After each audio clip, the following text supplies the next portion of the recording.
Agora saiu a confirmação, então, com a apuração da Beatriz Manfredini e também de toda a nossa equipe de redação, Matheus Aleone. E a Bia vai voltar agora com a gente ao vivo, então, para atualizar a situação da candidatura de Flávio Bolsonaro. O ex-presidente Bolsonaro acabou decidindo, então, pela escolha de Flávio como candidato da direita em 2026. É isso, Bia Manfredini?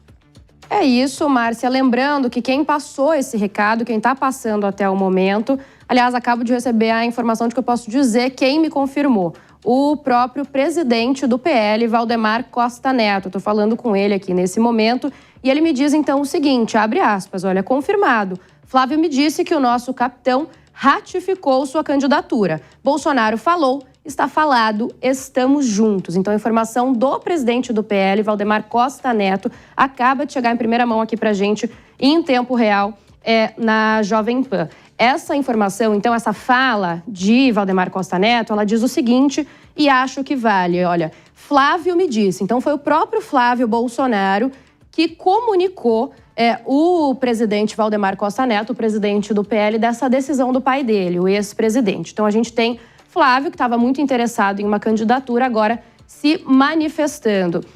Faz um tempo já que Flávio tinha colocado isso oficialmente, que gostaria de participar dessa candidatura à presidência da República em 2026, além de Valdemar Costa Neto, que confirmou para a gente, então, essa informação agora há pouco. Também falei com outras pessoas, membros do Centrão, inclusive, que já foram avisados, líderes do PL que já estão se movimentando. Agora, saiu também, até peço licença, porque foi ele próprio que me mandou aqui, olha, o Fábio Van Garten, que atua bastante ao lado do ex-presidente Jair Bolsonaro há muito tempo, desde que ele estava, inclusive, no comando do país, também fez uma publicação dizendo: toda e qualquer decisão do presidente Jair Bolsonaro é soberana. Ele merece incondicionalmente a nossa confiança e lealdade. Então, essa informação de primeira hora, Bolsonaro teria avisado o Flávio, que é ele que vai se candidatar à presidência da República em 2026. Flávio passando a mensagem, então, confirmada pelo presidente do PL, o partido deles, Valdemar Costa Neto. Márcia e Vitória.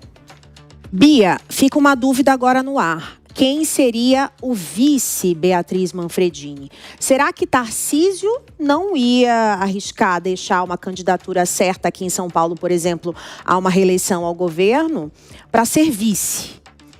E aí? Márcia, tem algumas informações de bastidor aí no meio.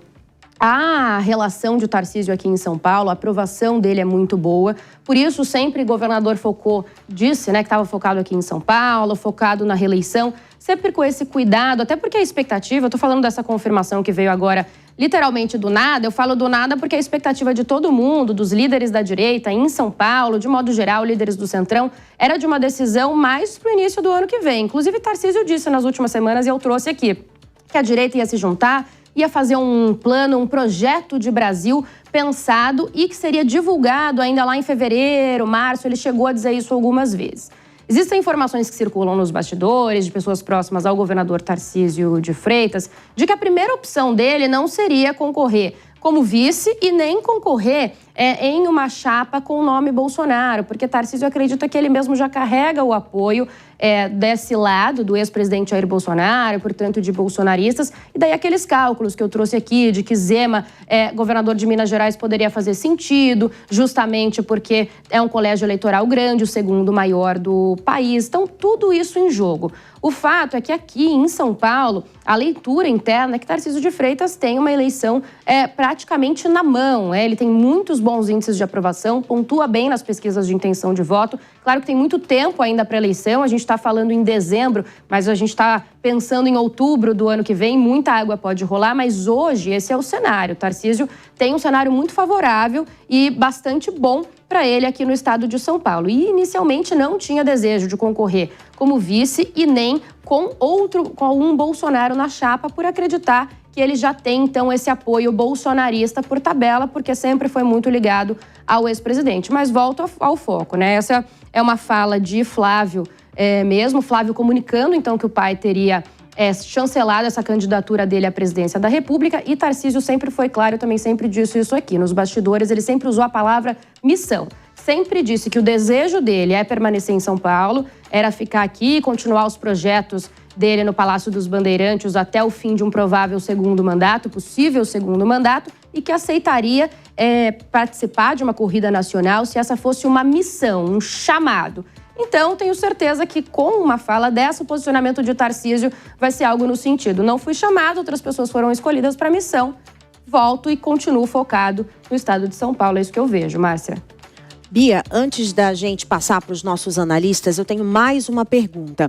Você acredita, por conta dos seus bastidores ali, das suas apurações, que essa decisão partiu apenas do ex-presidente Jair Bolsonaro ou foi em conjunta com aliados e o partido? Olha, eu acho que é uma decisão, Márcia, provavelmente ainda bastante ventilada dentro da família. Como eu disse, a família tinha esse desejo, a gente nos bastidores ouve, que existia esse desejo de ter o nome Bolsonaro na chapa. Para eles é muito importante, é uma forma de manter ali o espólio político, de manter o nome de alguma maneira forte. Já os líderes do Centrão e muitos membros aqui da direita, do espectro político aqui em São Paulo, vão de um pensamento diferente a esse, então, dos Bolsonaros. Eles acreditam que dá para fazer uma construção trazendo o Centrão até para pensar em como bater o presidente Lula, que já disse que vai tentar a reeleição e é, sim, considerado um candidato com bastante força, está no poder atualmente, o que também sempre ajuda quem vai tentar ali a reeleição, caso de Tarcísio, por exemplo, no estado.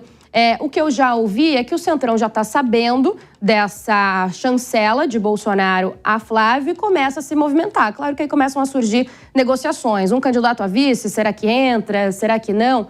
Mas lembrando, falta muito tempo, para a eleição, muita coisa ainda pode acontecer. E o nome de Flávio Bolsonaro é um nome que tem bastante rejeição. Normalmente, quando eu converso com líderes de partidos, com o pessoal do centro e aqui em São Paulo, eles frisam essa rejeição como um possível empecilho. Inclusive, o nome de Michele Bolsonaro foi ventilado de maneira mais forte em algumas épocas, pensando que se fosse para manter um Bolsonaro na chapa, seria mais simples Michele, que é mulher e tem menos rejeição, do que Flávio. Mas tudo isso no tititi aqui da política interna. O fato que a gente tem agora é que Flávio, então, se colocou mesmo como esse candidato à presidência da República no ano que vem, chancelado pelo pai, o ex-presidente Jair Bolsonaro.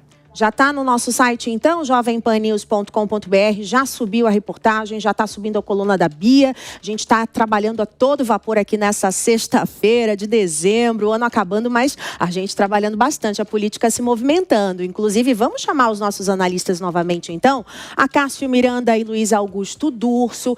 O que eu ouvi falar até de aliados da família Bolsonaro, a Cássio, é que Flávio Bolsonaro tem o teto de vidro. Eles usaram esse termo, teto de vidro, por conta dos processos, situação de rachadinha.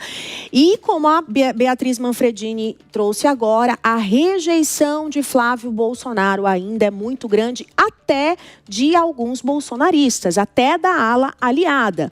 Mesmo ele sendo bem menos radical, dizemos assim, do que Eduardo Bolsonaro, por exemplo. Ele tem um perfil mais ponderado, mesmo assim ainda enfrenta uma rejeição muito grande. Você acha que essa candidatura pode ser um tiro no pé da direita para 2026?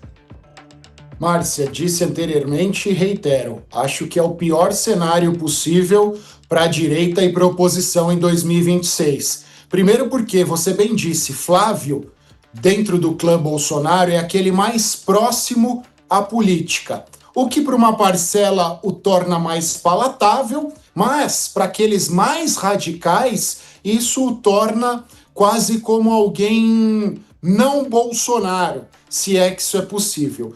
Em segundo lugar, eu disse anteriormente e vale reiterar, a escolha de um familiar torna tudo muito personalista e acaba afastando grupos que tinham como objetivo fazer oposição ao presidente Lula nas eleições de 2026. Em terceiro lugar, é importante nós lembrarmos que Tarcísio de Freitas, neste momento, é o candidato ideal não só do bolsonarismo, mas de toda a direita, porque a cada dia, a cada atitude do ex-presidente e dos seus familiares, fica mais evidente que a direita no Brasil não se resume ao bolsonarismo. E aí, o principal ponto negativo dessa escolha. Você fraciona a direita e você torna mais fácil e iluminado o caminho da esquerda, portanto, o caminho da reeleição, do projeto de reeleição do atual presidente da República.